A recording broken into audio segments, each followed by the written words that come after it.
질병을 치유하는 물, 그 신비를 풀기 위해서는 먼저 물과 인체가 어떤 관계에 있는지 아실 필요가 있습니다. 이것은 정자와 난자가 만나서 이루어진 수정단입니다. 생명 탄생의 시초 단계라고 할 수 있는데요. 이때는 99%가 물로 이루어져 있습니다.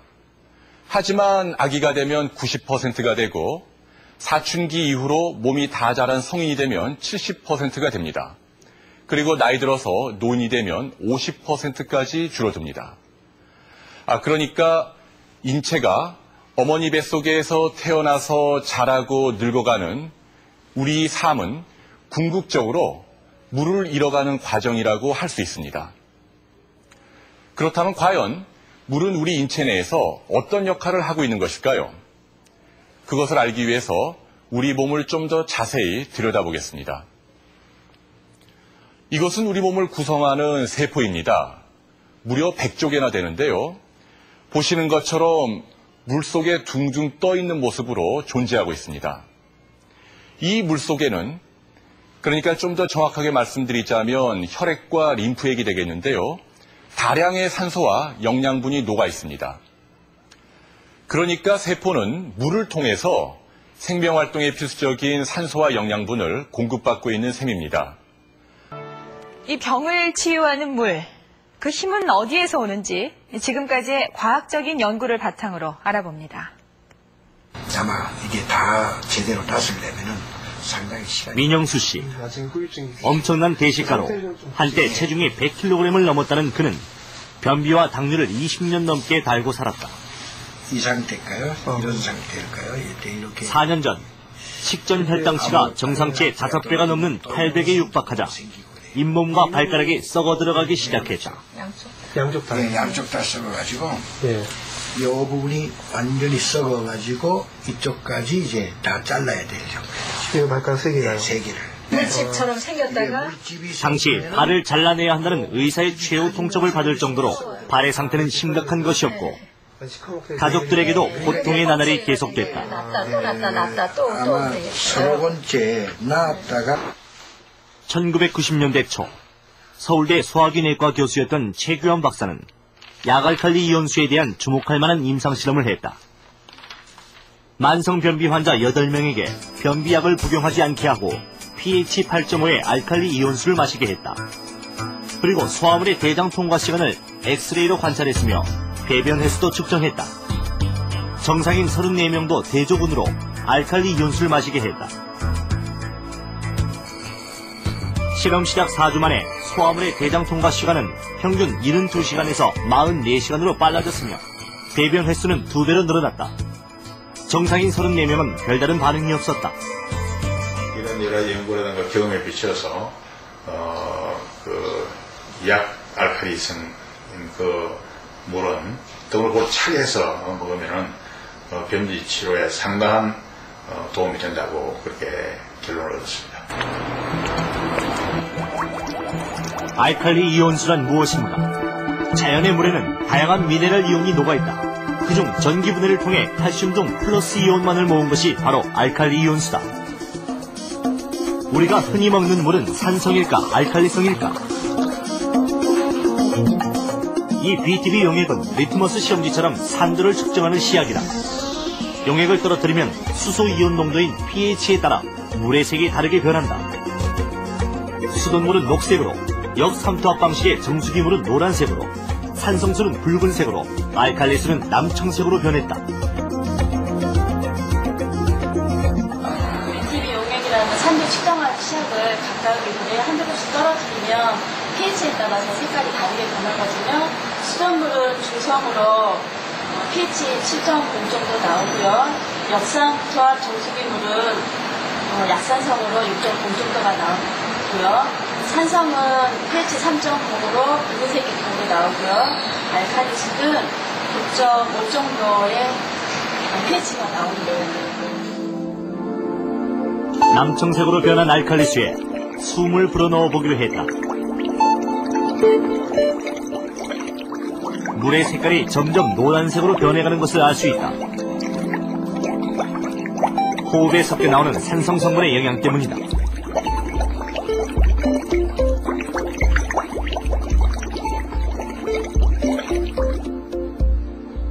알칼리수를 더 붓자 물이 연한 녹색으로 변했다. 이렇게 알칼리수는 우리 몸의 산성 성분을 중화시키는 힘이 있다.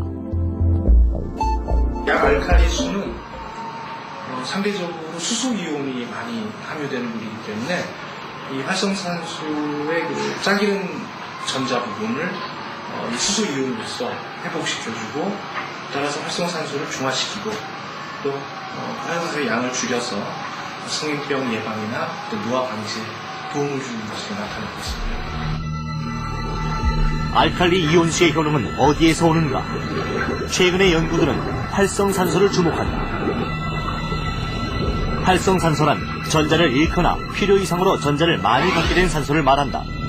이 활성산소는 반응력이 매우 높아 세포가 만들어낸 효소와 DNA를 공격해 우리 몸을 병들게 한다.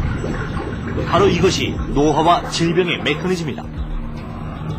그런데 알칼리 이온수에 풍부하게 함유된 수소가 활성산소와 결합해 물로 만든다는 것이다.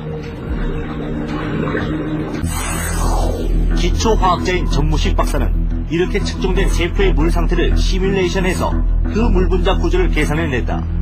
그 결과 건강한 세포의 물은 질소정연하고 암세포 등 병든 세포의 물은 무질소하다는 것을 밝혀냈다.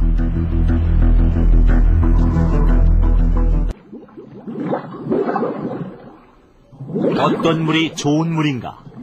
지금까지 검증된 좋은 물의 조건은 이렇다.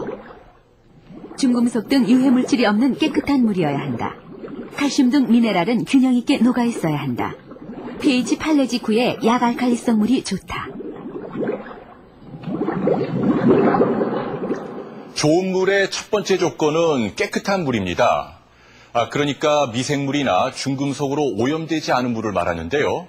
세계보건기구는 해마다 500만 명이나 되는 사람들이 오염된 물 때문에 생명을 잃고 있다고 발표한 적이 있습니다. 우리나라에서도 수만 명씩 식중독이나 수인성 전염병으로 고생하고 있는 실정입니다. 그러나 깨끗한 물은 좋은 물이 되기 위한 필요 조건일 뿐 충분 조건이 아닙니다. 대표적인 사례가 증류수인데요. 증류수는 아무것도 섞여 있지 않은 물이지만 사람이 마실 경우 오히려 배탈이나 설사를 일으킬 수 있습니다. 좋은 물의 두 번째 조건은 적정량의 광물질이 섞여 있어야 한다는 것인데요. 우리가 가장 주변에서 손쉽게 이런 물을 얻을 수 있는 방법은 물을 끓여서 마시는 것입니다. 그렇다면 과연 건강을 지키기 위해서 어떤 방법으로 물을 마셔야 할까요? 찾아오는 환자들이 대개 물을 잘 마시지 않는다는 걸 느낀다고 한다. 석잔인데 주로 안 드실 때가 많으신가 보죠? 그렇죠. 만성 탈수증에 빠지게 되면 우리도 모르는 사이에 활동 능력이 저하된다고 김 교수는 경고한다. 탈수라고 하는 것들은 되게 이제 우리 몸에 있는 전체 수분량이 일정 부분 이상 빠져나갈 때를 얘기를 하는데, 일반적으로는 체중의 1% 이상 빠져나갈 때를 탈수라고 하고요. 되게 1 내지 2% 정도를 경미한 탈수라고 하는데, 되게 이런 경미한 탈수의 경우에는 이런 갈등 기전이 잘 작용하지 않을 수 있기 때문에 잘 모를 수가 있습니다. 이렇게 만성적으로 잘 모르는 상태에서 탈수가 진행이 되면 여러 가지 일을 수행할 때 수행 능력 자체가 떨어질 수가 있겠고요. 그 다음에 우리 어떤 인지 기능이 떨어져서 업무 처리나 이런 능력이 떨어질 수가 있겠습니다. 과연 우리 몸에서 물은 어떤 역할을 하는가? 물은 우선 건조해지기 쉬운 목의 점막을 촉촉이 적셔 저항력을 높인다. 식도를 통해 위로 들어간 물의 일부는 위벽으로 흡수돼 혈관으로 퍼져나간다. 나머지 물은 장으로 흘러가 음식물이 흡수되는 동안 장의 연동 운동을 촉진한다. 이렇게 물은 소화 기능을 돕는다. 위와 장에서 흡수된 물은 혈관에서 혈액과 만나 전신으로 퍼져나간다. 그렇게 물은 1분 후엔 머리와 생식기에, 10분 후엔 피부에, 20분 후엔 심장에 닿는다. 혈액의 주성분을 이루는 물은 산소와 영양분을 세포에 공급하고 노폐물이나 독소는 몸 밖으로 배출한다. 신진대사의 핵심 역할을 하는 물. 따라서 탈수는 바로 만병의 근원인 것이다. 물이 부족하면 여러 가지 이제 질병이 원인이 될 수가 있는데, 잘 알려져 있는 것으로는 그 요로결석 같은 그런 결석 질환의 위험성이 증가를 하겠고요. 그다음에 여러 그 요로계통의 암들, 뭐 방광암이나 신장암 그런 것들의 위험성이 증가한다고 알려져 있습니다. 그리고 이런 요로계통의 암 이외에도 일부 보고긴 하지만 그런 유방암이나 대장암 위험성 증가한다는 보고가 있습니다. 우리 몸은 얼만큼의 물을 필요로 하는가? 호흡으로, 피부로, 땀으로 각각 0.5L, 대소변으로 1.6L의 물이 빠져나간다. 반면 섭취되는 물은 식사로 1.5L, 재활용으로 0.1L다. 따라서 적어도 하루에 1.5L의 물을 마셔야 한다는 계산이 나온다. 우리 몸이 필요로 하는 물, 과연 어떻게 마셔야 하는가?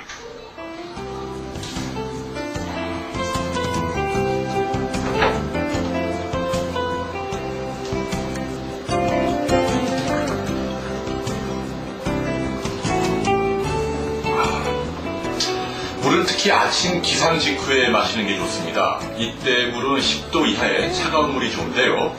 이렇게 차가운 물을 공복에 드시게 되면 밤새도록 이완되어 있던 위장과 대장의 움직임을 자극해서 변비를 이기는데 도움을 줍니다. 식사 도중엔 물을 일절 마시지 않는 분들이 있습니다. 행여 물이 위액을 묽게 해서 소화를 방해하지 않을까 하는 걱정 때문인데요. 그러나 이것은 1리터 이상의 많은 양의 물을 마실 때입니다. 한두 잔의 물은 식사 도중이라도 오히려 위장의 연도 운동을 촉진시켜서 소화를 도와줍니다. 커피와 같은 카페인 음료도 탈수를 부추깁니다.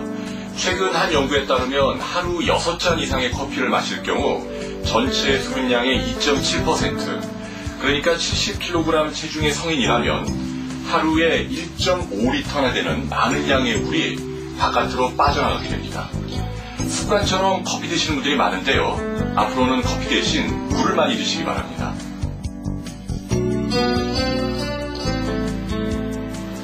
술과 담배는 수분 흡수를 방해하는 가장 큰 걸림돌입니다. 술의 알코올은 소변으로 물을 끌어내서 탈수를 조장하고 담배 연기는 호흡기 점막의 수분을 증발시켜버립니다. 그러니까 과음으로 인한 숙취라든지 아니면 담배로 가래나 기침이 심한 분이 있다면 물을 많이 드시기 바랍니다. 물이야말로 술과 담배로 인한 건강 피해를 줄일 수 있는 최선의 보약입니다. 또 물을 많이 마시는 여성들의 경우에는 대장암이라든가 유방암의 발병률이 낮아지고 또 피부 미용에도 좋은 효과를 볼 수 있다고 합니다. 이 최소 하루 1.5리터, 하루 8잔의 물로 건강과 아름다움을 지키는 건 어떨까요?